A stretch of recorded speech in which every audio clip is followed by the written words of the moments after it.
In today's video, I'm going to teach you how to record a Zoom meeting. Before we begin, it's important to know that this feature is only available in the Zoom app, so make sure you are using the desktop or mobile application rather than joining from a browser if you want to follow these steps successfully.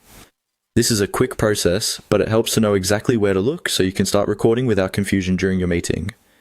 First, join the meeting you want to record. You can do this by opening the Zoom app and entering the meeting as you normally would. Make sure you are fully connected to the meeting before moving on. Once you're inside, take a moment to confirm that your audio and video are working properly, especially if you plan to refer back to the recording later.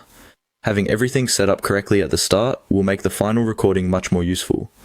After you have joined the meeting, look for the More option in the meeting controls. Depending on the device you're using, this may appear directly in the toolbar or as a menu option with 3 dots. The meeting controls are usually located at the bottom of the screen on desktop, or along the lower part of the screen on mobile.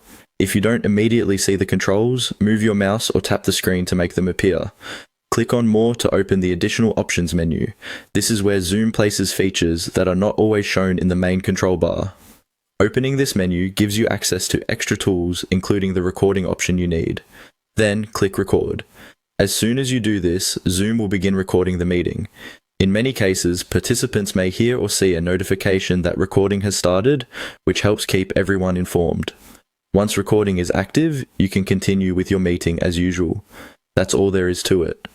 The key thing to remember is that recording must be started from within the Zoom app after you've joined the meeting by opening the More menu and selecting Record.